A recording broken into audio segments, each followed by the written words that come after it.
Audio Jungle. ವಿಶೇಷ ಚೇತನರ ವಾರ್ತೆಗೆ ಸ್ವಾಗತ.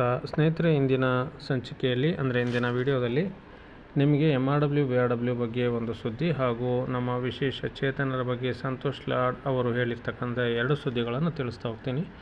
ನಮ್ಮ ಚಾನಲ್ ಹೊಸದಾಗಿ ಭೇಟಿ ಕೊಟ್ಟಿರೋರು ಚಾನಲನ್ನು ಸಬ್ಸ್ಕ್ರೈಬ್ ಮಾಡ್ಕೊಂಡಿಲ್ಲ ಅಂದರೆ ಈಗಲೇ ಚಾನಲ್ ಸಬ್ಸ್ಕ್ರೈಬ್ ಮಾಡಿಕೊಂಡು ವಿಡಿಯೋವನ್ನು ಲೈಕ್ ಮಾಡಿ.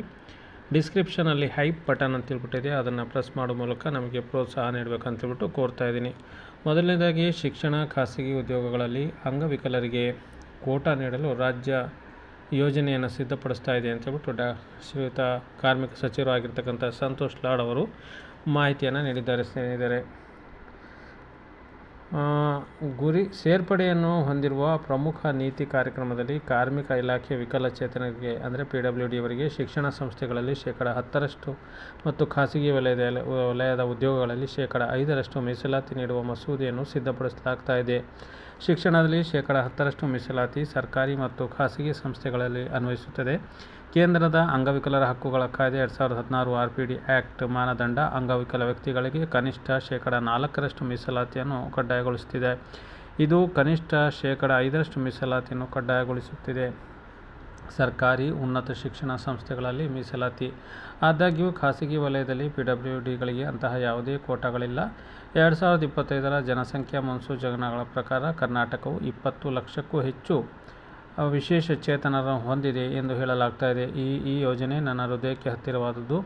ಅವರಿಗೆ ಅಂದರೆ ವಿಶೇಷ ಚೇತನರಿಗೆ ಮೂಲಭೂತ ಹಕ್ಕಿದೆ. 14ನೇ ವಿಧಿ ಎಲ್ಲರಿಗೂ ಸಮಾನತೆಯನ್ನು ಖಾತರಿಪಡಿಸಿದರೆ 16.1ನೇ ವಿಧಿಗಳು ಮತ್ತು 4 ಸಾರ್ವಜನಿಕ ಉದ್ಯೋಗಗಳಲ್ಲಿ ಸಮಾನ ಅವಕಾಶಗಳನ್ನು ಕಡ್ಡಾಯಗೊಳಿಸುತ್ತದೆ ಮತ್ತು ಅನುಕೂಲಕರ ಗುಂಪುಗಳಿಗೆ ಕೋಟಾವನ್ನು ಅನುಮತಿಸುತ್ತದೆ. 41ನೇ ವಿಧಿಯು ಅಂಗವಿಕಲರಿಗೆ ಕೆಲಸ ಮಾಡುವ ಹಕ್ಕು, ಶಿಕ್ಷಣ ಮತ್ತು ಸಾರ್ವಜನಿಕ ಸಹಾಯವನ್ನು ಪಡೆದುಕೊಳ್ಳಲು ರಾಜ್ಯಕ್ಕೆ ನಿರ್ದೇಶಿಸುತ್ತದೆ. ಅವರು ಹೊಂದಿಕೊಳ್ಳುವ ಆಡಳಿತಾತ್ಮಕ ಚೌಕಟ್ಟು ಇರಬೇಕು ಎಂದು ಕಾರ್ಮಿಕ ಸಚಿವರು ತಿಳಿಸಿದರು. DH ಪರಿಕಲ್ಪನಾ ಟಿಪ್ಪಣಿಯನ್ನು ಪಡೆದುಕೊಂಡಿದ್ದು, ಇದನ್ನು ಗುರುವಾರ ಸಚಿವ ಸಂಪುಟ ಸಭೆಯಲ್ಲಿ ಚರ್ಚಿಸಲಾಗುವುದು.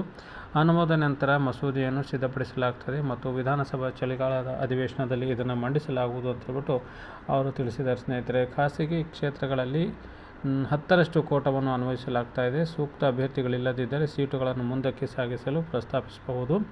ಇಂದಿನ ಅಂದರೆ ಇವತ್ತು ಸಚಿವ ಸಂಪುಟ ಸಭೆಯಲ್ಲಿ ಇದನ್ನು ತೀರ್ಮಾನ ಮಾಡುವ ಸಾಧ್ಯತೆ ಇದೆ ಅಂತ ಹೇಳ್ಬಿಟ್ಟು ಸಚಿವ ಸಂತೋಷ್ ಲಾಡ್ ಅವರು ತಿಳಿಸಿರುತ್ತಾರೆ. ಸ್ನೇಹಿತರೆ, ಅದನ್ನು ಬಿಟ್ಟು ಮತ್ತೊಂದು ಸುದ್ದಿಯನ್ನು ನೋಡೋದಾದರೆ ನಮ್ಮ VRW MRW ಅವರಿಗೆ ಸಂಬಂಧಪಟ್ಟ ಸುದ್ದಿ ಇದಾಗಿದ್ದು, ತಮಗೆ ಕಳೆದ ತಿಂಗಳು ತಿಳಿಸಿರೋ ಹಾಗೆ ನಮ್ಮೆಲ್ಲರ ಪ್ರೀತಿ ಪಾತ್ರವಾಗಿರ್ತಕ್ಕಂಥ ಫೌಜಿಯಾ ಮತ್ತು ಅವರ ಸ್ನೇಹಿತರು ಮತ್ತೆ ಇವತ್ತು ಶ್ರೀಯುತ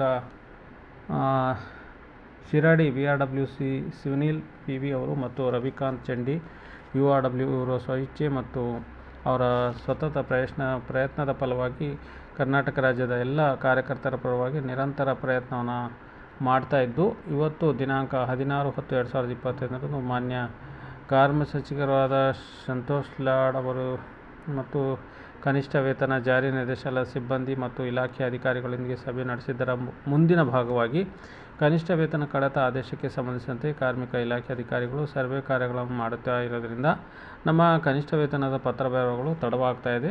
ಅದನ್ನು ಕುರಿತು ನಿನ್ನೆ 6/11/2025 ಬೆಳಗ್ಗೆ ಬೆಂಗಳೂರಿಗೆ ಇವರು 3 ಜನನೂ ಕೂಡ ಅವರ ತಂದೆ ಸಮೇತವಾಗಿ ಕಾರ್ಮಿಕ ಸಚಿವರಾದ ಸಂತೋಷ್ ಲಾಡ್ ಅವರನ್ನು ಭೇಟಿ ಮಾಡಿ ವಿಷಯವನ್ನು ತಿಳಿಸಿದ್ದಾರೆ. ಕೂಡಲೇ ಅಧಿಕಾರಿಗಳನ್ನು ತಮ್ಮ ಅತಿಥಿ ಗೃಹಕ್ಕೆ ಕರೆಸಿ ನಮ್ಮ ಇಲಾಖೆ ರಾಜ್ಯ ಸಂಯೋಜಕರಾದ ನರಸಿಂಹಮೂರ್ತಿ ಅವರಿಂದ ಇಲಾಖೆ ಬಗ್ಗೆ ಸಂಪೂರ್ಣ ಮಾಹಿತಿ ಅಂದರೆ ಗ್ರಾಮೀಣ ಪಂಚಾಯತ್ ಯೋಜನೆ ಬಗ್ಗೆ ಸಂಪೂರ್ಣ ಮಾಹಿತಿಯನ್ನು ಪಡೆದುಕೊಂಡು ಅವರ ಆಪ್ತ ಕಾರ್ಯದರ್ಶಿಗಳಿಂದ ಕೂಡಲೇ ಪತ್ರವನ್ನು ಮಾಡಿಸಿ ಸಂಬಂಧಪಟ್ಟ ಇಲಾಖೆ ಮತ್ತು ನಮ್ಮ ಇಲಾಖೆಯ ಸಚಿವರಿಗೆ ಮತ್ತು ಇಂದು ನಡೆದ ಕ್ಯಾಬಿನೆಟ್ ಸಭೆಗೆ ಮಾನ್ಯ ಮುಖ್ಯಮಂತ್ರಿಗಳಿಗೆ ಸಹ ಸಲ್ಲಿಸುತ್ತಾರೆ. ದಾಖಲೆಗಳನ್ನು ನೀಡಿ ನಮಗೆ ಬೆನ್ನೆಲುಬಾಗಿ ನಿಂತಿರ್ತಕ್ಕಂಥ ರಾಜ್ಯ ಸಂಯೋಜಕರು ನರಸಿಂಹಮೂರ್ತಿ ಅವರಿಗೂ ಮತ್ತು ಉಪನಿರ್ದೇಶಕರಿಗೂ ಎಲ್ಲರಿಗೂ ಕೂಡ ಅವರು ಧನ್ಯವಾದವನ್ನು ಸಹ ಹೇಳಿದ್ದಾರೆ. ಹಾಗೆ ಇಡೀ ರಾಜ್ಯದ ಕಾರ್ಯಕರ್ತರು ಪ್ರಾರ್ಥನೆ ಮತ್ತು